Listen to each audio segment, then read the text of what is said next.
Hi, this is Amber Hoy. I create cards for classes once a month at the Paper Angel Studios in Blenheim, Ontario. And I wanted to go through some of the processes I do to come up with card ideas. I do watch a lot of videos, YouTube videos. Jennifer McGuire is my favorite. And she has a lot of good ideas, and they're simple techniques, some of them are more complex, but they're all very interesting.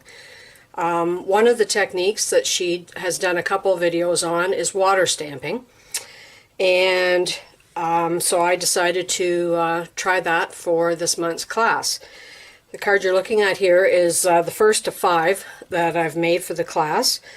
I've used Distress Oxide inks for all of the cards I've made. With this one, Wild Honey, Spice Marmalade, and Abandoned Coral. I guess it's out of the screen there.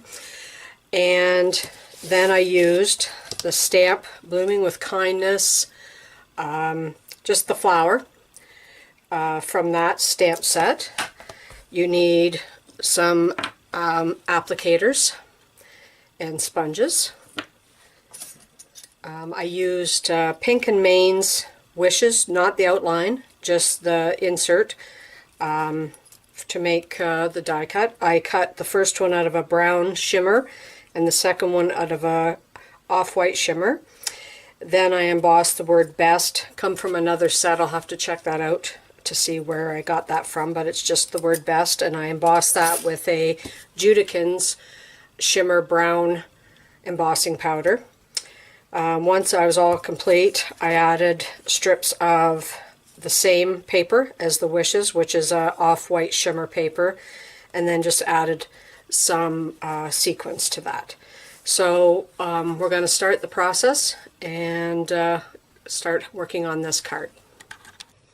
Okay, I can't see the video because it's too bright in here. Anyway, hopefully I'm in the screen. I am starting with the Wild Honey, and you can do it either direct to paper, so putting it on this way, which does apply it very quickly and gives you a nice base to start with. Makes it go a lot quicker. So I'll do that. I should have a little piece of paper so I don't leave fingerprints too. It's a good way to hold on to your card. Your work is just with a small piece of paper. Any kind of scrap will do. Okay, my phone's ringing, so excuse me for a minute. Okay, sorry about that. Husband calling me. Alright, so we have all the yellow on, the Wild Honey. So I'm going to dry it before I add the other. Okay, so you'll see maybe, I don't know if you can pick it up in the video, but there's some light pieces, but that's fine because you want it kind of marbled or, uneven look, not all solid all the way across. So I'm going to switch to some Spice Marmalade and pick up some ink and just kind of here and there do some circles, do swipes, however you prefer. Doesn't have a rhyme or reason for it, just put the color on. Does anybody else have the trouble with all these little pieces coming off the foam? That drives me crazy. Even the little finger ones do the same thing. Okay. Okay. And you can soften it if you don't like those sharp edges, but in the end you don't really see it when you start doing the water technique. So we'll just soften a few of those edges. Okay. And give that a quick dry. The great thing about oxides is you can always go back and add more color, and you can layer. As long as you dry in between, you can keep layering. They're one of the best tools, I think, that has come out in a long time. I like my other inks. I still use other inks, but I do use these. I tend to grab these ones a lot when doing different things. One of the things I like best about them and I think most people do, is the fact that they blend beautifully together. You don't get those, you know, those hard lines like what you would with another one. If you accidentally touched your paper on the edge, you can smooth them out quite nicely when you're working. They're great. Okay, so now we're going to add some abandoned coral, and that's a darker color, obviously, more pinkish. So we're just going to put a little bit on there. Mind you, I'll be cutting this down. This is probably 5.5 by 4.25, or whatever that size is. I just cut a piece in half, so it's probably about there. And that's probably good. And I'll go back with the spice marmalade and blend that coral in, which is a great way to take off those harsh edges as well. Like I said, once you start water stamping, as you can see in this card, you don't even notice. It takes it away. So, all right. I guess it doesn't take it away. It takes your eye away from the harshness of the lines. Okay. All right. So we're going to dry that. Okay. Now something most people do when they are spritzing their stamps with water is obviously they spray it directly.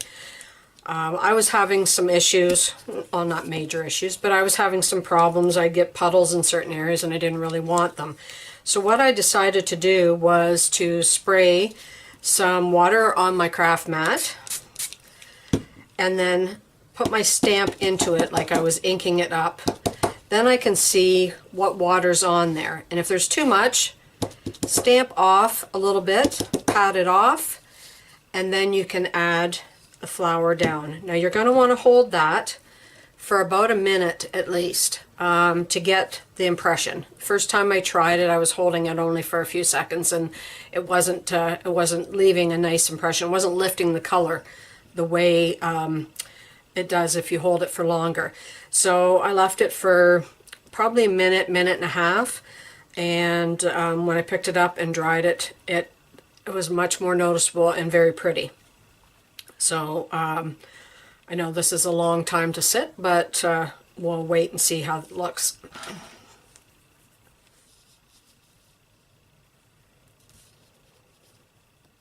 I'm sorry, I think I was off screen.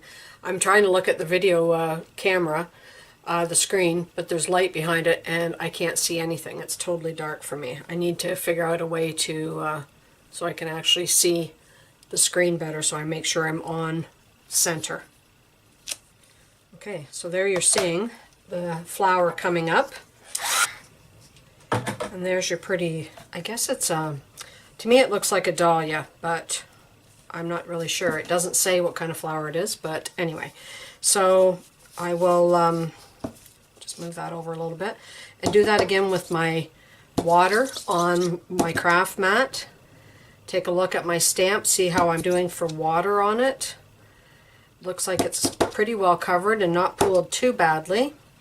So we'll put another flower. Let's change the direction I put that in. And again, we have to hold it. Every now and then, you'll have to wipe off your craft mat and your stamp because it's picking up the color off the oxides. And if you want it to stamp nicely, you'll want to, not start with color on your stamp, basically. So in between, check your stamp to see if it's got color on it. Just a quick wipe with some water will take it off, and then you can do it again. Put some clean water down and stamp again. This is the part that I was thinking for the class might go slow, but if we split them up, I've got 5 cards for people, and what I end up doing is I've split them in groups. So one person can be working on, you know, if you've got, say, 10, 12 people, you split them into 5. That makes it a lot more manageable, so they can all be using different stamps, different colors, inks. A lot of them have their own oxides, which is very helpful. And I just supply, you know, the paper and the stamps and so forth. For the people that don't, we always have inks. Kim has inks at the Paper Angel Studios, and I have my own and I bring them as well. Okay. So I'll check this stamp, maybe spray it a little bit with water, wipe it off, and as you can see, there's yellow ink on it. So we'll just make sure it's pretty clean. Set that aside and put some clean water down and stamp in again. I found that this was so much more easy to control doing it this way than trying to spritz it. It just it worked better for me. Maybe other people prefer the other method, but it's just an option if you have trouble like I did with getting the control right on the stamp. So that's pretty good. You can see it's got nicely wet, but not puddles. It's wet all over. It's got some bubbles, but that's okay because you're getting a kind of a watercolor look, but it's not like dry in one spot and really wet on another. So we'll put that down. And then we'll just do one last one in that corner there. And like I said, I'll be cutting it down because it's about the right width, which would be 5.5. But then to get those borders, I'm going to cut it down to, let's see, I think it's, is it 4 inches or less? 3 and 7/8. Check that again. Yeah, 3 and 7/8. So 5.5 by 3 7/8. I glued these strips right down to the cardstock, or card base, sorry, first. And then once I was finished this and had it cut down, had my die cuts put down and my embossing done, then I attached it to the card. Okay, so I'm going to put that last one on with just a little bit on that corner.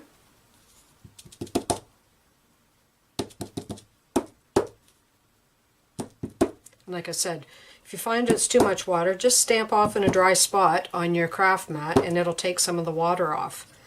Okay, so we're just going to put one right in that corner up there. Okay, so you can see as you dry, some of the definition of the petals and so forth comes out, but overall I think I'm happy with that. You can see the colors are slightly different, but it's never going to be the same. But those are the 3 colors I used on this one. I might have used a little bit more abandoned coral, but I'm happy with that one as well. And so I won't bother finishing the card. I just wanted to show you the technique, and we'll move on to the next one that I made for the class. Okay?